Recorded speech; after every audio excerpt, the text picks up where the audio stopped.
अल्हम्दुलिल्लाहि रब्बिल आलमीन वस्सलातु वस्सलामु अला सय्यिदिल मुरसलीन अम्मा बाद फ़अऊज़ु बिल्लाहि मिनश शैतानिर रजीम बिस्मिल्लाहिर रहमानिर रहीम अस्सलातु वस्सलामु अलैका या रसूलल्लाह व अला आलिका व अस्हाबिका या हबीबल्लाह अस्सलातु वस्सलामु अलैका या नबियल्लाह व अला आलिका व अस्हाबिका या नूरल्लाह। मदनी चैनल दर्शकबिंद दरूद शरीफ पाठ करार अगणित फजिलत और बरकत रही है। सरकार मदीना राहत कल्बोसीना फैज़ गंजीना साहिब मुअत्तर पसीना बाइस नुज़ुल सकीना हज़रत मुहम्मद सल्लल्लाहु ताआला अलैहि वसल्लम इरशाद करें, जे व्यक्ति आमार ऊपर सकाले 10 बार और सन्ध्याय 10 बार दरूद शरीफ पाठ करबे कियामतेर दिन आमी तार जन्य शाफाअत करब। सल्लु अल हबीब सल्लल्लाहु ताआला अला मुहम्मद सल्लल्लाहु ताआला अलैहि वसल्लम। मदनी चैनल दर्शकबिंद उपस्थित हয়েছি আম্বিয়ায়ে কেরাম আলাইহিসসালাতু ওয়াসসালামের ইলম অনুষ্ঠানে। আর এই অনুষ্ঠানে আমরা কোনো একজন নবীর জীবনী এবং ইলম সম্পর্কে আলোচনা করে থাকি। আজ আমরা হযরত ইউনুস আলাইহিসসালাতু ওয়াসসালাম এবং তার দাওয়াতে তাবলীগ সম্পর্কে আলোচনা করব। হযরত ইউনুস আলাইহিসসালাতু ওয়াসসালাম এর নাম হচ্ছে ইউনুস বিন মাতা এবং উপাধি হচ্ছে যুন-নুন এবং সাহিবুল হুত অর্থাৎ মাছওয়ালা। তিনি আলাইহিসসালাতু ওয়াসসালাম হযরত হুদ আলাইহিসসালাতু ওয়াসসালামের বংশধর। তিনি নেনওয়া নামক জনপদের নবী ছিলেন। আর তিনি আলাইহিসসালাতু ওয়াসসালাম 40 বছর পর্যন্ত মানুষকে দাওয়াত দিয়েছেন, প্রতিমা পূজা ছাড়ার জন্য মানুষকে দাওয়াত দিয়েছেন, তাওহীদের দাওয়াত দিয়েছেন। কিন্তু লোকেরা তাকে অস্বীকার করেছে, তারা তাদের শিরিক থেকে বিরত হয় নাই। তখন ইউনুস আলাইহিসসালাতু ওয়াসসালাম আল্লাহ তাআলার কাছে তাদেরকে আযাব দেওয়ার জন্য দোয়া করলেন এবং তিনি তার নিজের এলাকা থেকে বাইরে তশরিফ নিয়ে গেলেন। আর সম্প্রদায়ের লোকেরা আযাবের আলামত দেখেই তারা তওবা করে নিল। আল্লাহ তাআলা তাদের থেকে আযাবকে উঠিয়ে নিলেন। এই হযরত ইউনুস আলাইহিসসালাতু ওয়াসসালামের ঘটনাগুলো কোরআনে কারীমের মধ্যে, হাদিসের মধ্যে, ইতিহাস শাস্ত্রের মধ্যে লেখা আছে। তো কোরআনে কারীমের মধ্যে বিস্তারিতভাবে কয়েকটি সূরার মধ্যে হযরত ইউনুস আলাইহিসসালাতু ওয়াসসালামের ঘটনা এসেছে। যেমন সূরা ইউনুস এর আয়াত নং 98 এর মধ্যে, সূরা আম্বিয়া 87-88 নং আয়াতের মধ্যে, সূরা সাফফাতের 139 থেকে 148 নং আয়াতের মধ্যে এবং সূরা কলমের 48 থেকে 50 নং আয়াতের মধ্যে হযরত ইউনুস আলাইহিসসালাতু ওয়াসসালামের আলোচনা এসছে। কাজেই ইউনুস আলাইহিসসালাতু ওয়াসসালামের পবিত্র নাম হচ্ছে ইউনুস বিন মাতা এবং যেহেতু তিনি মাছের পেটে তশরিফ নিয়ে গিয়েছিলেন, এর কারণে তাকে যুন-নুন অথবা সাহিবুল হুতও বলা হয়। এই দুটি হচ্ছে তার উপাধি। হযরত ইউনুস আলাইহিসসালাতু ওয়াসসালামের উপরে আলাদাভাবে কোনো কিতাব নাজিল হয়নি, তবে আল্লাহ তাআলা তার উপর ওহী করতেন। যেমন আল্লাহ তাআলা বলেছেন, ইন্না আওহাইনা ইলাইকা কামা আওহাইনা ইলা নূহিন ওয়ান নাবিয়্যিনা মিন বাদি। আল্লাহ তাআলা হুজুর আলাইহিসসালাতু ওয়াসসালামকে বলছেন, হে হাবিব, আমি আপনার প্রতি ওহী করেছি যেভাবে নূহ আলাইহিসসালাতু ওয়াসসালামের প্রতি এবং নূহের পরে যে নবীগুলো এসেছিলেন তাদের প্রতি ওহী করেছিলাম। ওয়া আওহাইনা ইলা ইব্রাহিমা ওয়া ইসমাঈলা ওয়া ইসহাক ওয়া ইয়াকুবা ওয়াল আসবাতি ওয়া ঈসা ওয়া আইয়ুবা ওয়া ইউনুস ওয়া হারুন ওয়া সুলাইমান। এবং আমি ওহী করেছি ইব্রাহিম আলাইহিসসালাতু ওয়াসসালামের উপরে, ইসমাঈল আলাইহিসসালাতু ওয়াসসালামের উপরে, ইসহাক আলাইহিসসালাতু ওয়াসসালামের উপরে, ইয়াকুব আলাইহিসসালাতু ওয়াসসালামের উপরে এবং তার সন্তানদের উপরে এবং ঈসা আলাইহিসসালাতু ওয়াসসালামের উপরে এবং আইয়ুব আলাইহিসসালাতু ওয়াসসালামের উপরে এবং ইউনুস আলাইহিসসালাতু ওয়াসসালাম, হারুন এবং সুলাইমান আলাইহিসসালাতু ওয়াসসালামের উপরে। তো বোঝা গেল যে হযরত ইউনুস আলাইহিসসালাতু ওয়াসসালামের উপরে কোনো আলাদাভাবে কোনো সহিফা বা কিতাব নাজিল হয়নি, তবে আল্লাহ তাআলা ওহী করতেন। আল্লাহ তাআলা ইউনুস আলাইহিসসালাতু ওয়াসসালামকে অনেক ইনাম দান করেছিলেন। আল্লাহ তাআলা ইউনুস আলাইহিসসালাতু ওয়াসসালামের দোয়া কবুল করেছেন এবং তার রুজুকে কবুল করেছেন। তিনি মাছের পেটের মধ্যে আল্লাহ তাআলার সন্তুষ্টির উপর সন্তুষ্টি ছিলেন এবং সেখানে তিনি আল্লাহ তাআলার জিকির করেছেন। আর আল্লাহ তাআলা দয়া করে তাকে মাছের পেট থেকে নাজাত দিয়েছেন আর আল্লাহ তাআলা মনোনীত বান্দাদের মধ্যে অন্তর্ভুক্ত করেছেন। আল্লাহ তাআলা কোরআনে কারীমের মধ্যে ইরশাদ করেছেন যে ফাসবির লিহুকমি রাব্বিকা ওয়ালা তাকুন কাসাহিবিল হুত। হে হাবিব, আপনি আপনার রবের হুকুমের উপর ধৈর্য ধারণ করুন। ওয়ালা তাকুন কাসাহিবিল হুত, মাছওয়ালার মতো হয়েও না। ইদ নাদা ওয়া হুয়া মাকযুম, যখন সে আমাকে আহ্বান করেছিল তখন সে খুব ব্যথিত ছিল। লাউলা আন তাদারাকাহু নি'মাতুম মির রাব্বি, যদি তাকে তার পালনকর্তার পক্ষ থেকে নিয়ামত পাকড়াও না করতো লানুবিদা বিল আরাই ওয়া হুয়া মাজমুম, তাহলে খোলা ময়দানে নিক্ষিপ্ত হতো। ফাজতাবাহু রাব্বুহু, তার পালনকর্তা তাকে মনোনীত করেছেন, ফাজআলাহু মিনাস সালিহিন, এবং তাকে নেককার বান্দাদের অন্তর্ভুক্ত করেছেন। হযরত ইউনূস আলাইহিস সালাম এর সম্প্রদায়ের ঘটনা হচ্ছে এরকম যে তারা নেনওয়া নামক জনপদে বসবাস করত। তারা কুফর এবং শিরিকের মধ্যে তারা জড়িত ছিল। আল্লাহ তাআলা হযরত ইউনূস আলাইহিস সালামকে তাদের দিকে রাসূল বানিয়ে পাঠালেন। তিনি অনেক বছর পর্যন্ত তাদেরকে দাওয়াত দিতে থাকেন, ঈমান আনার জন্য হুকুম দিতে থাকেন, কিন্তু এই সব লোক দাওয়াত কবুল করা থেকে অস্বীকৃতি জানায় এবং হযরত ইউনূস আলাইহিস সালামকে অস্বীকার করে। অনেক বছর চেষ্টা করার পরেও তারা সঠিক পথে আসেনি। তখন হযরত ইউনূস আলাইহিস সালাম তাদের জন্য আল্লাহ তাআলার কাছে আযাব নাজিলের জন্য দোয়া করলেন। তখন আল্লাহ তাআলা তার উপর ওহী করলেন যে হে ইউনূস আলাইহিস সালাম, আপনি তাদেরকে 3 দিনের খবর দিন যে 3 দিনের পরে সকালবেলা তাদের উপর আযাব নাজিল হবে। সুতরাং তিনি আলাইহিস সালাম তার সম্প্রদায়কে আযাব নাজিলের খবর দিয়ে দিলেন। তারা বলতে লাগলো যে ইউনূস আলাইহিস সালাম যা বলেন সেটা কখনো মিথ্যা হয় না, অবশ্যই সত্য হয়ে থাকে। তাহলে আমরা এটা দেখব, যদি ইউনূস আলাইহিস সালাম রাত্রে যদি আমাদের এলাকায় অবস্থান করেন তাহলে আমরা বুঝে নেব যে আমাদের উপর আযাব আসবে না। আর যদি ইউনূস আলাইহিস সালাম রাতে অবস্থান না করে তিনি যদি শহর থেকে বাইরে চলে যান তাহলে বুঝে নিতে হবে যে আমাদের উপর আযাব আসবে। রাত্রে তো ইউনূস আলাইহিস সালাম বাইরে শহরে চলে গেলেন। সকালবেলা যখন হলো তখন তারা ওই জনগণ, সেই সম্প্রদায়ের লোকেরা দেখলো যে আকাশ মেঘাচ্ছন্ন হয়ে গেছে। তাড়াতাড়ি খবর নেওয়ার জন্য ইউনূস আলাইহিস সালাম তার ঘরে আছেন কি না, তারা যখন খবর নিয়ে দেখলো যে ইউনূস আলাইহিস সালাম ঘরে উপস্থিত নেই, তারা বুঝে গেল যে আজকে আযাব আসবেই। তো সবাই ওই সম্প্রদায়ের লোকেরা জঙ্গলের দিকে চলে গেল, স্বামী স্ত্রী থেকে আলাদা হয়ে গেল, বাবা সন্তান থেকে আলাদা হয়ে গেল।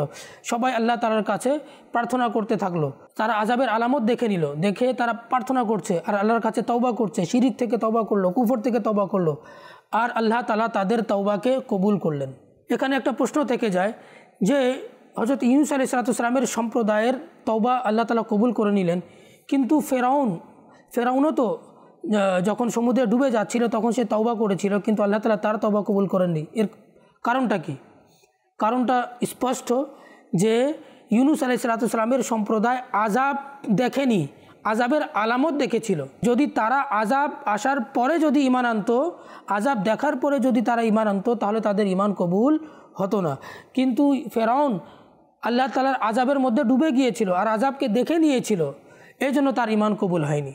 তো প্রিয় ইসলামী ভাইরা, আযাব আসার পূর্বেই আমরা আল্লাহ তাআলার কাছে যেন তওবা করে নিই, আমরা শিরিক থেকে যেন বাঁচি, আমরা কুফর থেকে যেন বাঁচার চেষ্টা করি, আল্লাহর ইবাদতের মধ্যে লেগে যাই, আল্লাহর আনুগত্যের মধ্যে লেগে যাই, আল্লাহর ইতাআতের মধ্যে লেগে যাই। তোমাদের চ্যানেল দর্শকবৃন্দ, আল্লাহ তাআলা ইউনূস আলাইহিস সালামের সম্প্রদায়ের তওবা কবুল করলেন। আর এদিক ইউনূস আলাইহিস সালাম শহর থেকে বাইরে চলে গিয়েছিলেন। আর বাইরে যাওয়ার পরে তিনি একটা নৌকায় আরোহণ করলেন। নৌকা যখন মাঝ দরিয়ায় চলে গেল তখন নৌকা সেখানে হঠাৎ করে থেমে গেল, নৌকার সামনে এগুচ্ছে না। তখন নৌকার লোকেরা বলতে লাগলো, অবশ্যই আমাদের নৌকার মধ্যে কোনো এক মালিকের গোলাম আছে, যার কারণে আমাদের নৌকা চলছে না। যতক্ষণ পর্যন্ত তাকে নৌকা থেকে আমরা বের না করে দিই ততক্ষণ পর্যন্ত নৌকা এগুবে না। কারণ তৎকালীন প্রচলন এভাবে ছিল যে নৌকার মধ্যে যদি কোনো পলাতক গোলাম আসতো তখন নৌকা আর চলতো না। গোলামকে বের করবে কিভাবে? তখন সবার নাম লিখে লটারি করা হলো। যখন লটারি করা হলো তো লটারির মধ্যে ইউনূস আলাইহিস সালামের নাম আসলো। তারা কি করলেন? ইউনূস আলাইহিস সালামকে ধরে ওই সমুদ্রে ঢেলে দিল। মাছ এসে কি করলো? ইউনূস আলাইহিস সালামকে গিলে ফেললো।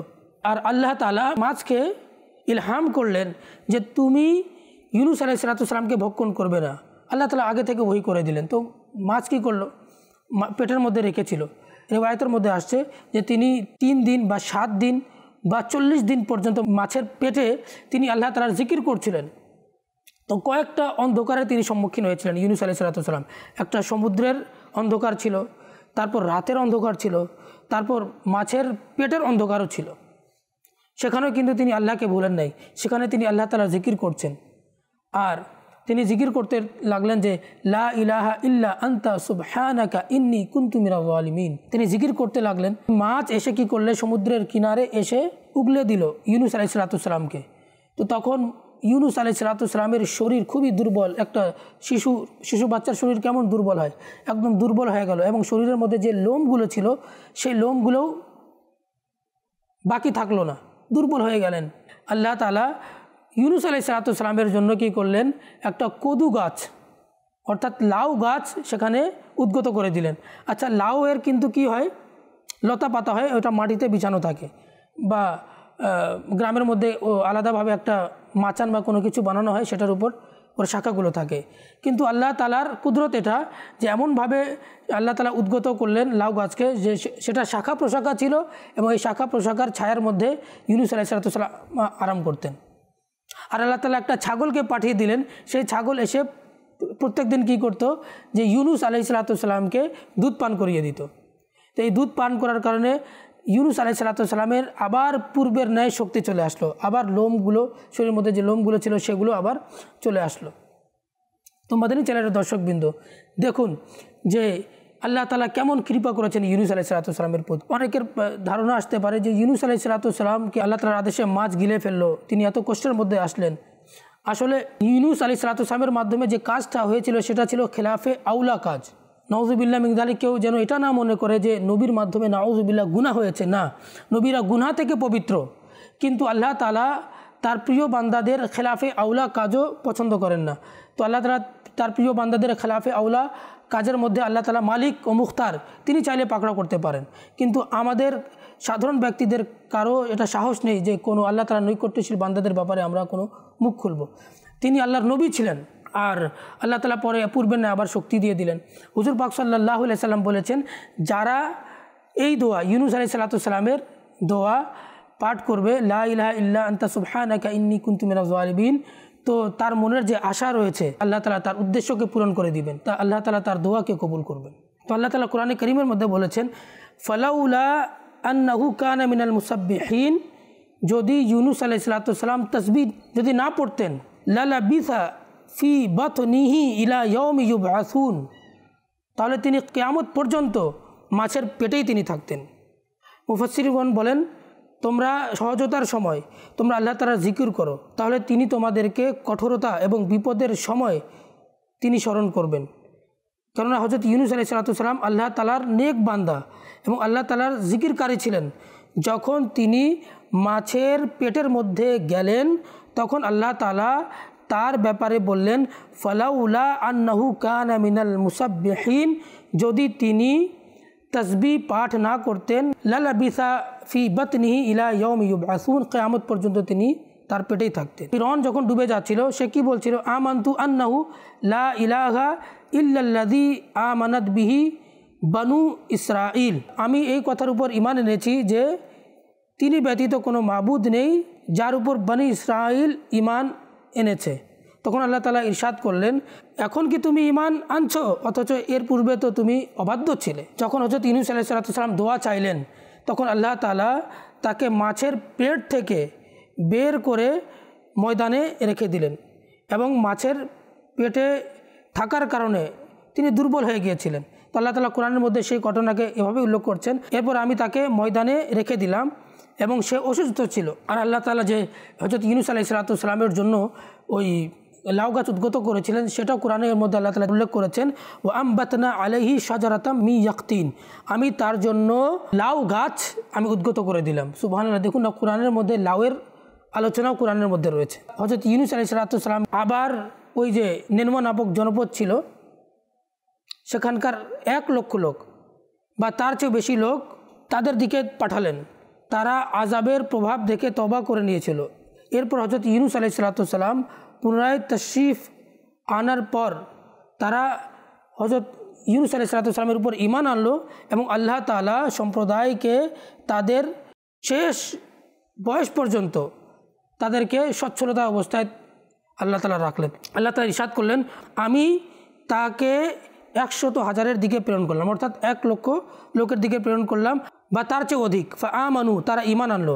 ফামাত্তা'নাহুম ইলা হিন, আর আমি তাদেরকে একটা সময় পর্যন্ত আমি সচ্ছল অবস্থায় রেখেছি। আল্লাহ তাআলার প্রতি যদি ঈমান আনা হয়, আল্লাহ তাআলা বান্দাদেরকে সচ্ছল অবস্থায় রাখেন। আল্লামা আব্দুল মুস্তাফা আজমি রাহমাতুল্লাহি তাআলা আলাইহি বলেন, হযরত ইউনুস আলাইহিসসালামের যে মুসিবত ছিল, যে কষ্ট ছিল, যে কষ্ট তিনি স্বীকার করেছিলেন আল্লাহ তাআলার দ্বীন প্রচারের লক্ষ্যে, আল্লাহ তাআলার পয়গামকে পাঠানোর জন্য।